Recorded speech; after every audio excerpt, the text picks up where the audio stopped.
जवाहरलाल नेहरू जी की बात है।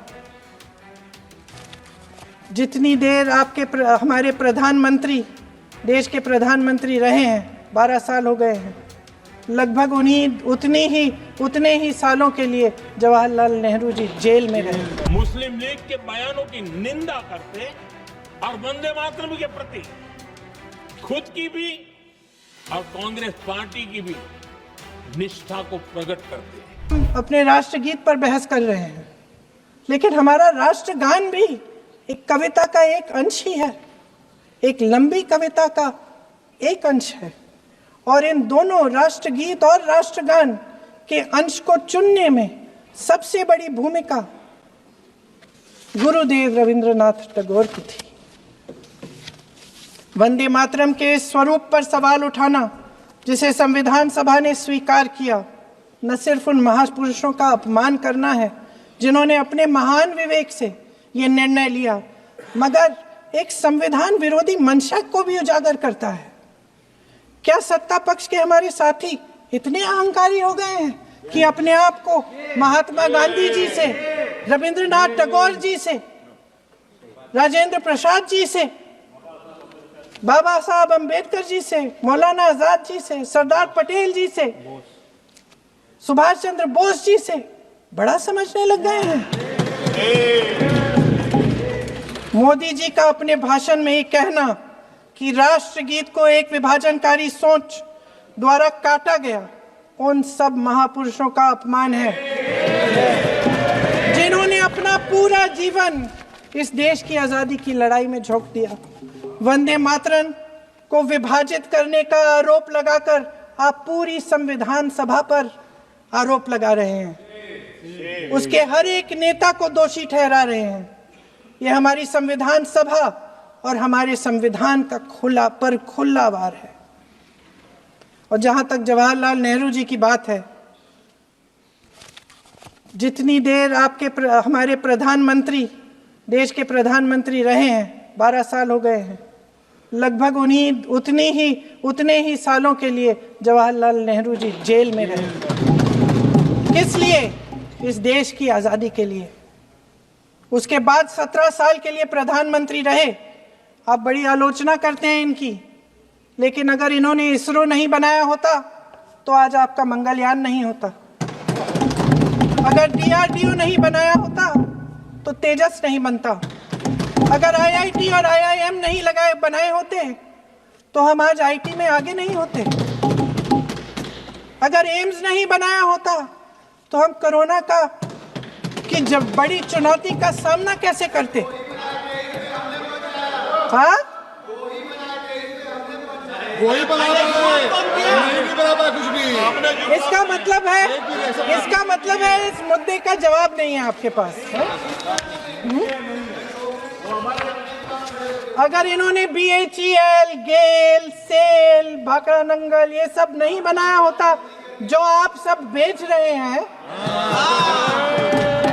तो ये विकसित भारत कैसे बनता? और मत कहिए बाकी।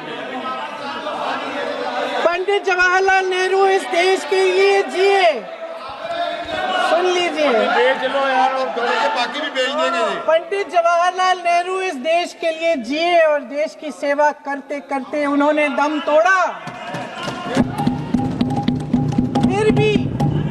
फिर भी सुन लीजिए, मेरी एक सलाह ले लीजिए।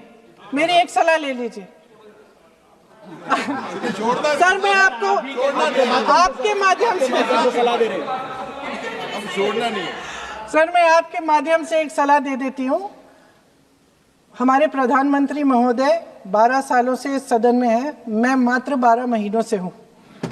फिर भी छोटी सी सलाह है। उन्होंने अभी हाल ही में चुनाव था, कुछ महीनों पहले उन्होंने एक सूची निकाली थी कि विपक्षी दलों ने और विपक्ष के नेताओं ने कितने अपमान किए हैं इनके, और उसमें शायद 90-99 ऐसे उन्होंने अपमानों की सूची बनाई थी। तो मैं उनको एक छोटी सलाह देना चाहती हूँ कि नेहरू जी से जितनी भी शिकायतें हैं, जितनी भी गलतियां उन्होंने की आपके जहन में, जितनी भी गालियां देनी है, जितना भी अपमान करना है, उसकी भी एक सूची बना दीजिए। नहीं, बात खत्म नहीं है।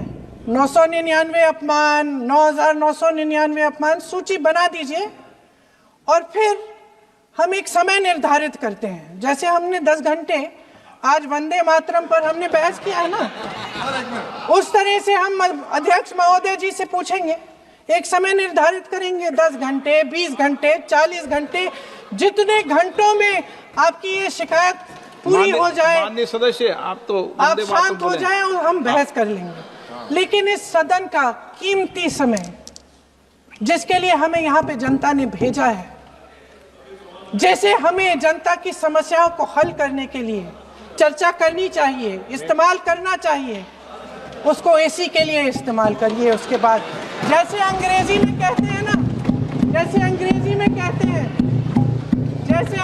में कहते हैं कि once and for all let's close the chapter,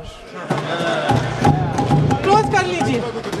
देश सुन लेगा क्या क्या शिकायतें हैं, किसने क्या किया, इंदिरा जी ने क्या किया, राजीव जी ने क्या किया, परिवारवाद क्या होता है, नेहरू जी ने कौन सी गलतियां की, सुना लीजिए, फिर खत्म। उसके बाद बेरोजगारी, महंगाई, महिलाओं की समस्याएं, जो पीएमओ में हो रहा है उसकी बातें, उसकी चर्चा, जो बैटिंग ऐप के बारे में हो रहा है पीएमओ के अंदर, आप माननीय सदस्य प्लीज, जो एफस्टीन फाइलों में बोलें। आपके मंत्री महोदय के नाम निकल आए हैं, माननीय उसकी चर्चा करेंगे। आप की जा रही थी। मोहम्मद अली जिन्ना ने लखनऊ से 15 अक्टूबर 1937 को वंदे मातरम के विरुद्ध का नारा बुलंद किया। फिर कांग्रेस के तत्कालीन अध्यक्ष जवाहरलाल नेहरू को अपना सिंहासन डोलता दिखा। बजाय कि नेहरू जी मुस्लिम लीग के आधारहीन बयानों को तगड़ा जवाब देते, करारा जवाब देते, मुस्लिम लीग के बयानों की निंदा करते और वंदे मातरम के प्रति खुद की भी और कांग्रेस पार्टी की भी निष्ठा को प्रकट करते, लेकिन उल्टा हुआ। वो ऐसा क्यों कर रहे, वो तो पूछा ही नहीं, न जाना, लेकिन उन्होंने वंदे मातरम की ही पड़ताल शुरू कर दी। जिन्ना के विरोध के 5 दिन बाद ही 20 अक्टूबर को नेहरू जी ने नेताजी सुभाष बाबू को चिट्ठी लिखी। उस चिट्ठी में जिन्ना की भावना से नेहरू जी अपनी सहमति जताते हुए कि वंदे मातरम की, ये जो उन्होंने सुभाष बाबू को लिखा है, वंदे मातरम की आनंद मठ वाली पृष्ठभूमि मुसलमानों को इरिटेट कर सकती है। मैं नेहरू जी का कोट पढ़ता हूं। नेहरू जी कहते हैं, मैंने वंदे मातरम गीत का बैकग्राउंड पढ़ा है। नेहरू जी फिर लिखते हैं, मुझे लगता है कि ये जो बैकग्राउंड है इससे मुस्लिम भड़केंगे। साथियों, इसके बाद कांग्रेस की तरफ से बयान आया कि 26 अक्टूबर से कांग्रेस कार्य समिति की एक बैठक कोलकाता में होगी, जिसमें वंदे मातरम के उपयोग की समीक्षा की जाएगी। बंकिम बाबू का बंगाल, बंकिम बाबू का कोलकाता, और उसको चुना गया और वहां पर समीक्षा करना तय किया। पूरा देश हतप्रभ था, पूरा देश हैरान था।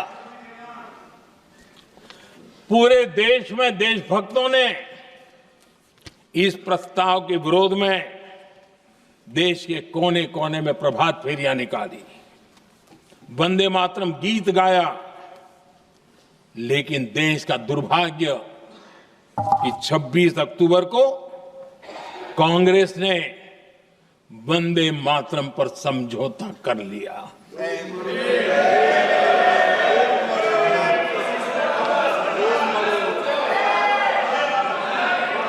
वंदे मातरम के टुकड़े करने के फैसले में वंदे मातरम के टुकड़े कर दिए। उस फैसले के पीछे नकाब ये पहना गया, चोला ये पहना गया कि ये तो सामाजिक सद्भाव का काम है।